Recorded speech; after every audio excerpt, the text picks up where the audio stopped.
And now these people come who are agents of fasad and say, we will not allow you to live that way. And so they take them out of the setting in which they are living, the primitive way of life, and bring them into what I call the blue jeans Jamaat. And so we have two ages.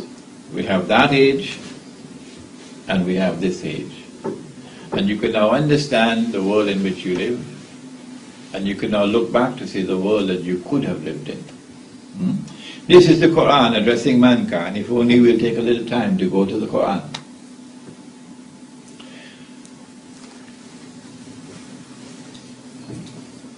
Have they been released? Or are they still behind the barrier? Nabi Muhammad alayhi salatu wasalam is asleep at the home of his wife Zainab radiallahu ta'ala anha. And he sees something in his sleep, and the hadith is in Sahih Bukhari, I think about 6-8 times. Different versions. He sees something in his sleep which is terrible, terrible, terrible, terrible.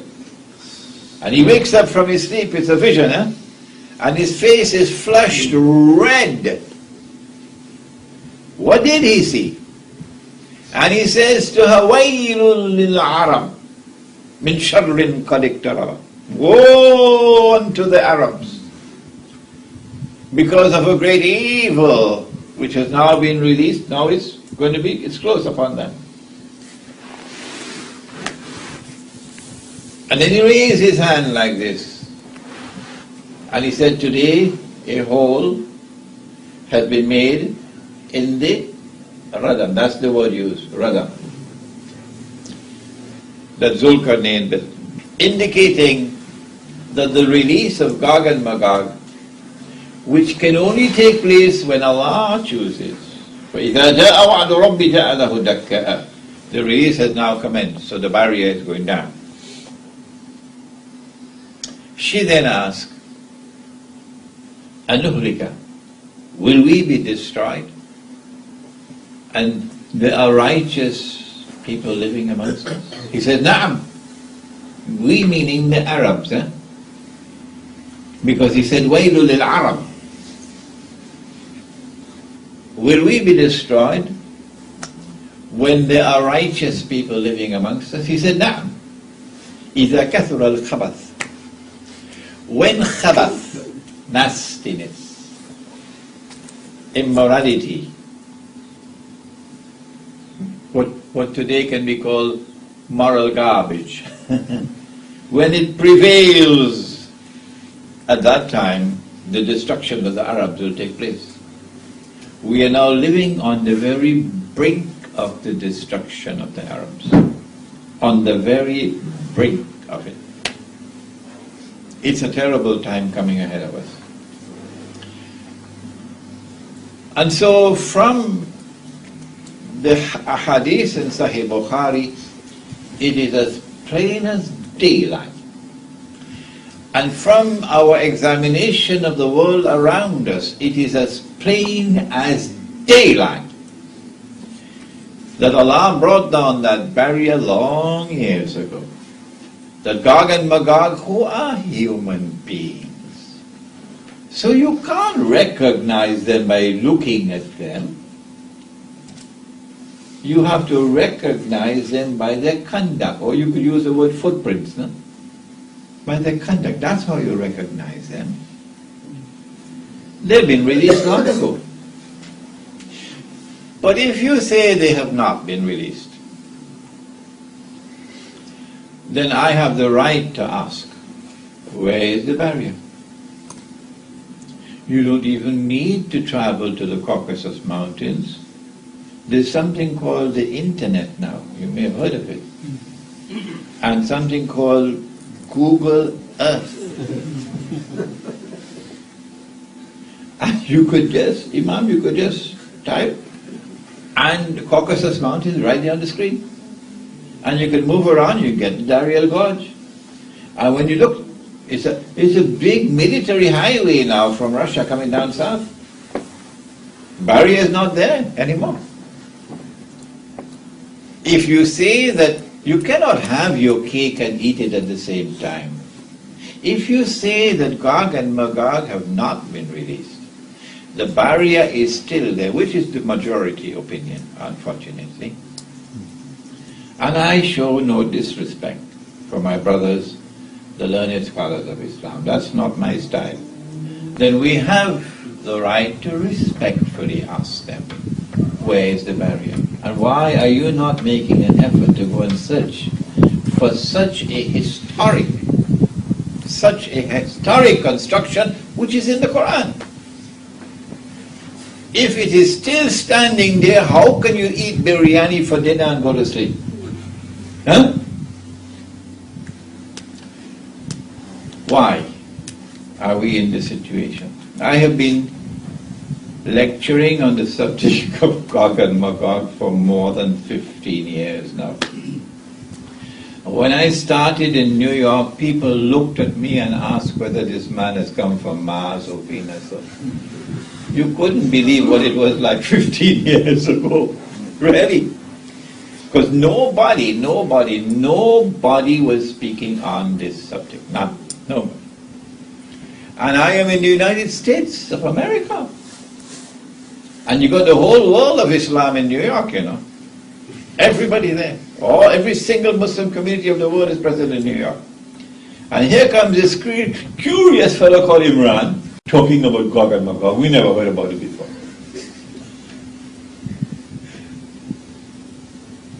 And of course the majority, absolute majority of the scholars, overwhelming majority of the scholars are saying, no, he's wrong. He's wrong. Gog and Magog cannot be released. The barrier is still standing. Why did they hold this opposition? Why? We have a problem of methodology.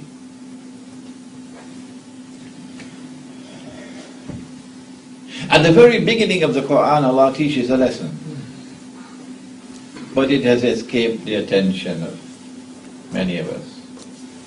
He says that he ordered the angels to bow down to Adam alayhi salam. فَسَجَدُوا إِلَّا Iblis. This sentence is not constructed by accident. No. And Allah subhanahu wa ta'ala is not deficient in the use of language. No. There is a reason why this sentence is constructed like this. He ordered the angels to bow, to prostrate. And they all prostrated. In other parts of the Quran, Jamia, they all prostrated.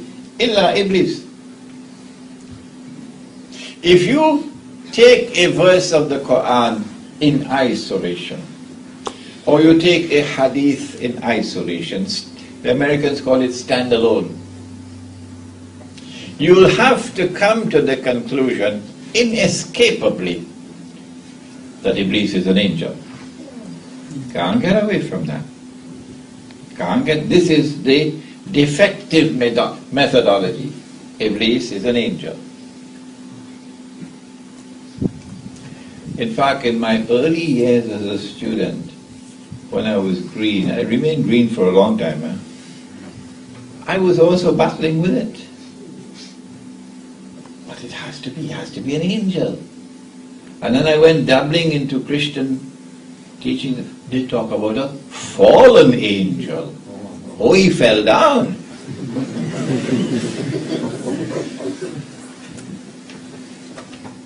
Because we had not as yet been grounded in methodology. But when you go to the rest of the Quran, you say, hey, wait a minute, I made a mistake there. Because here Allah speaks about the angels. They don't have any free will. They don't have any self-directed will. They don't have choice. وَيَفْعَلُونَ مَا يُؤْمَرُونَ. They have to do whatever they are told to do. So if they are a creation which must obey, no choice in the matter, And this fellow disobeyed. It looks as though he wasn't an angel, eh? Maybe I made a mistake, eh? Oh my gosh. This is a rotten methodology. To take a verse of the Quran in isolation. And then of course Allah confirmed it all when I went to Surah Al-Kahf. I saw it there straight in my face. وَكَانَ مِنَ الْجِنِّ. This is not by accident. This is the Lord of the heavens and the earth teaching methodology for study, for the pursuit of knowledge. Do not make the mistake of taking any verse of the Quran or any hadith or anything in isolation and coming to a conclusion. You could be correct, but you can also be wrong. And sometimes when you make a mistake, that's it for you. You're damaged forever and ever. You can't trust you anymore. And that's what, unfortunately, they have done. There's one hadith, only one, in Sahih Muslim, that after Nabi Isa alayhi salam returns, the true Messiah will kill the false Messiah. And then Allah subhanahu wa ta'ala will فَبَعَثَ اللَّهُ يَأْجُوجَ وَمَأْجُوجَ. Ba'atha. But the Quran uses a different word for release. In Surah Al-Anbiya, إِذَا فُتِحَتْ يَأْجُوجُ وَمَأْجُوجَ. When Gog and Magog are released, they're opened. That is the release. And ba'atha means to send or to raise. Well, it couldn't mean to raise here.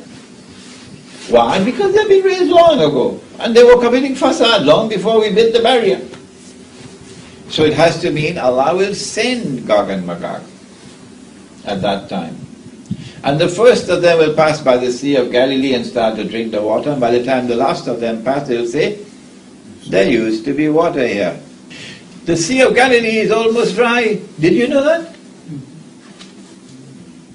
It has now reached a level where it can no longer be revived. So it's essentially dead, waiting to dry up.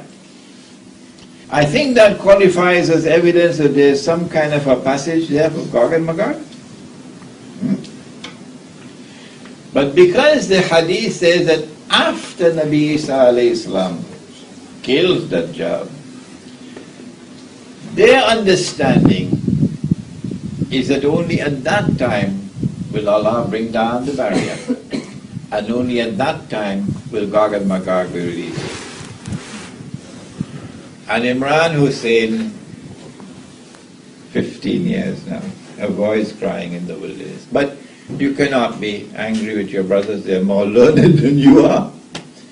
All that we can do is to pray that someone will tell them this is wrong methodology. When you go to the Quran to find out when will the barrier come down, remember we only have a hadith in Sahih Bukhari about the vision while he was sleeping. When we go to the Quran, when will Allah bring down the barrier? We find in Surah Al-Anbiya the verse of all verses. In fact, there are two verses. وَحَرَامٌ عَلَى قَرْيَةٍ أَهْلَكْنَاهَا. Notice this is the only passage of the Quran I recite word by word.